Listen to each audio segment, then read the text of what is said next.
Lead জেনারেশনের basic to advance ক্লাসে আপনাকে স্বাগত। ফ্রিল্যান্সার সোমাইশমি আছে আপনার সাথে। আমার চ্যানেলের নতুন নতুন ভিডিও পেতে চ্যানেলটি সাবস্ক্রাইব করুন এবং লাইক কমেন্ট ও শেয়ার করে পাশেই থাকুন। তো চলুন লিড জেনারেশনের বেসিক টু অ্যাডভান্স ক্লাসটি শুরু করা যাক। তো লিড জেনারেশনের বেসিক টু অ্যাডভান্স আজকে ফার্স্ট ক্লাস। তো আমাদেরকে প্রথমেই যা জানতে হবে তা হচ্ছে লিড জেনারেশন মূলত কি। জেনারেশন মূলত ইনফরমেশন কালেক্ট করার প্রসেস, অর্থাৎ কোনো সার্ভিস বা প্রোডাক্ট প্রমোশন বা বিক্রি করার জন্য টার্গেটেড ব্যক্তি বা কোম্পানির ইনফরমেশন কালেক্ট করা। লিড জেনারেশনের যে আমরা কাজগুলো করে থাকি, এই কাজগুলো আসলে আমরা কেন করে থাকি বা কোথা থেকে পাই? আসলে এই কাজগুলো আমরা করি আসলে বাইরের রিকোয়ারমেন্ট অনুযায়ী, ঠিক আছে? লিড জেনারেশনের ডাটা ফিল্ডগুলো কি কি সেগুলো অবশ্যই আমাদেরকে জানতে হবে, তা না হলে আমরা আসলে কি কাজ করবো, তাই না? তো চলেন জেনে নিই আমাদের লিড জেনারেশনের ডাটা ফিল্ডগুলো কি কি। এখানে আমরা যে সকল লিড কালেক্ট করি সেগুলোর মধ্যে হচ্ছে ইনফরমেশন, তারপর হচ্ছে আমাদের নেম, মানে একজন এমপ্লয়ি বা কোম্পানির name, first name, last name. তারপর হচ্ছে লাগে জব টাইটেল বা রোল, এমপ্লয়ি যে থাকবে তার হচ্ছে জব রোল, এগুলো লাগবে। তারপর হচ্ছে ইমেল, ওয়ার্কিং মেল। দেখেন এখানে কিন্তু দুইটা ইমেল আছে, একটা আছে ওয়ার্কিং ইমেল আর একটা আছে পার্সোনাল মেল। তো ওয়ার্কিং ইমেলটা হচ্ছে এরকম থাকবে টাইপ, নেম থাকবে, তারপরে হচ্ছে ডোমেন ডট কম। ডোমেন বলতে ধরেন কোম্পানির নেম এই টাইপের। আর পার্সোনাল ইমেল যেটা, এটা হচ্ছে আমাদের ব্যক্তিগত, যেটা ব্যক্তিগত আমরা যে মেলটা চালাই আর কি। যেমন ফার্স্টের নাম থাকবে স্ট্রাকচার এরকম, ফার্স্টের নাম, @জিমেল অথবা yahoo.com এই। আর লাগবে হচ্ছে phone number, personal, LinkedIn profile link, তারপর হচ্ছে কোম্পানি অথবা বিজনেস ইনফরমেশন, কোম্পানির নেম অ্যান্ড কোম্পানির website, business email and phone number, অবশ্যই বিজনেস, এমপ্লয়ি সাইজ, মানে ওই কোম্পানিতে কতজন এমপ্লয়ি আছে, অ্যানুয়াল রেভিনিউ, তারপর ইন্ডাস্ট্রি, তারপর HQ অ্যাড্রেস। HQ অ্যাড্রেসটা হচ্ছে হেডকোয়ার্টার, মানে ঠিকানাটা কোথায় আর কি, কোম্পানিটার ঠিকানা, এটা হচ্ছে SQ অ্যাড্রেস। ওকে, তো এবার আসা যাক লিড জেনারেশন মূলত কত প্রকার। তো লিড জেনারেশন মূলত হচ্ছে দুই প্রকার, একটা হচ্ছে B2B লিড জেনারেশন আর একটা হচ্ছে B2C লিড জেনারেশন। তো আপনারা প্রশ্ন করতেই পারেন B2B লিড জেনারেশনটা আসলে কি। B2B লিড জেনারেশন হচ্ছে business to business lead generation. তো একটা স্ট্রাকচার দিয়ে দিই, দেখেন এখানে আমি লিখেই রাখছি, বিজনেস থেকে বিজনেসের লিড জেনারেশন হচ্ছে আপনার প্রোডাক্টের জন্য আইডিয়াল কাস্টমার খুঁজে বের করা, উদ্দেশ্য সেলস করার আগ্রহ সৃষ্টি করা। ওকে, আমি একটু আপনাকে এক্সপ্লেন করি। এখানে একটা ব্যবসা অন্য ব্যবসার কাছে প্রোডাক্ট বা সার্ভিস বিক্রি করার জন্য লিড জেনারেট করে। এখানে টার্গেটেড ক্লায়েন্ট হচ্ছে কোম্পানি, অফিস বা সংগঠন। ধরেন একটা সফটওয়্যার কোম্পানি যখন হাসপাতাল, স্কুল বা ব্যাংকের জন্য সফটওয়্যার বিক্রি করে, অথবা একটা ডিজিটাল মার্কেটিং এজেন্সি যখন রেস্টুরেন্ট বা ই-কমার্স এজেন্সিকে সার্ভিস অফার করে। এখানে কিন্তু সেলস যে সাইকেলটা, এটা একটু বড় হয়, কারণ কোম্পানির সিদ্ধান্ত নিতে সময় নেই। বুঝতে পারছেন নিশ্চয়ই? তো এবার আসছে B2C লিড জেনারেশন।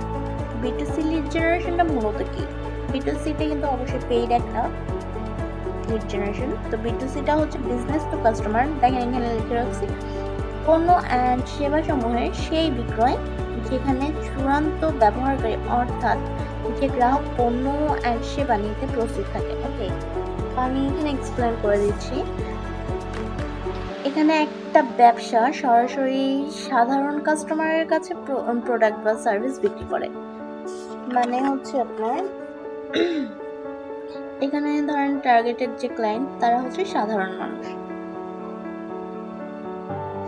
ধরেন যেমন কি উদাহরণ দেই? ওকে, একটা ক্লোথিং ব্র্যান্ড, মানে ক্লোথিং বলছেন তো, মানে কাপড়ের যে দোকানগুলো হয় অনলাইনে, তারা যখন সাধারণ মানুষকে ফেসবুক অ্যাড দিয়ে পোশাক কিনতে বলে, তাই তো আমরা তো এইভাবে কিনে থাকি অনলাইনে। অথবা একটা ধরেন ফুড ডেলিভারি অ্যাপ যারা সরাসরি ইউজারদেরকে টার্গেট করে। এখানে সেলস সাইকেলটা কিন্তু সহজ হয় কারণ কাস্টমার সহজেই সিদ্ধান্ত নেয়। বুঝতে পারছেন নিশ্চয়ই? তো এবার আসা যাক B2B লিড জেনারেশন, যেখান থেকে ডাটা নেওয়া হয়। B2B লিড জেনারেশনে মূলত আমরা যে কাজগুলো করি, ওয়েব রিসার্চ করি। ওয়েব রিসার্চ কি, এগুলো যখন আমি প্র্যাকটিক্যালি দেখাবো তখন আপনারা বুঝে নিতে পারবেন। গুগল ম্যাপ থেকে আমরা রিসার্চ করি। তারপর লোকাল বিজনেস ডাইরেক্টরি, অনেকগুলো লোকাল বিজনেস ডাইরেক্টরি আছে, এগুলো আমি আপনাদেরকে দিয়ে দেবো নেক্সট ক্লাসে। আর হচ্ছে সিআরএম টুলস, অনেক টুলস আছে যে টুলসগুলো ইউজ করে আমরা B2B লিড জেনারেশনটা করে থাকি। লিঙ্কডইন সেলস নেভিগেটর আছে। আর B2B লিড জেনারেশন এটা মূলত ফ্রি একটা লিড জেনারেশন। ওকে, তো এবার আছে যে B2C লিড জেনারেশন। তো আমরা B2C লিড জেনারেশনের ডাটাগুলো আসলে কোথা থেকে নেই? আমরা B2C লিড জেনারেশনের ডাটাগুলো Facebook ad campaign, Google ad, তারপর আদার্স যে সোশ্যাল মিডিয়াগুলো আছে এগুলো থেকে নেই। এটা একটা লিড জেনারেশন, মানে এটা করতে গেলে আপনাকে টাকা পেড করতে হবে। আর এটারও একটা প্রসেস আছে, এটাও আমরা আস্তে আস্তে দেখাবো। যদি সাথে থাকেন অবশ্যই দেখতে পারবেন আর শিখতেও পারবেন, আর এটা আপনাদের অবশ্যই বিজনেস ক্যারিয়ারে কাজে লাগবে।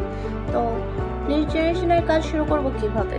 পারফেক্ট কিওয়ার্ড তৈরি করতে হবে। দেখেন বস, পারফেক্ট কিওয়ার্ড ছাড়া কিন্তু আপনি কখনোই লিড জেনারেশনের কাজ করতে পারবেন না।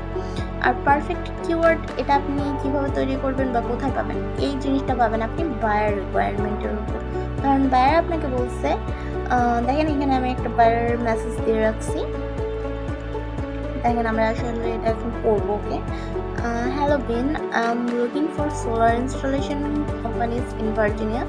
I need business information like company name, phone, website link. আপনারাও করেন।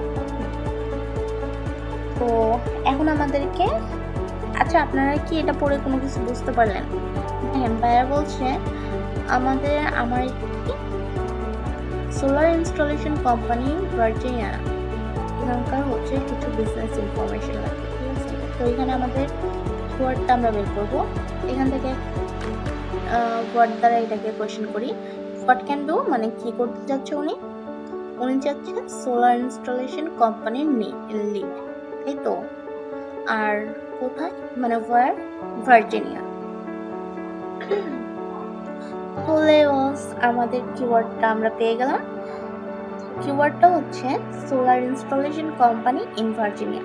তো এখন কিওয়ার্ডটার কাজ কি, তাই তো? তো কিওয়ার্ডের কাজ হচ্ছে এটা দিয়ে আমরা গুগলে সার্চ করব, আর সার্চ করলেই Thanks for watching my video. Please subscribe to my channel, like, comment and share. Stay with me.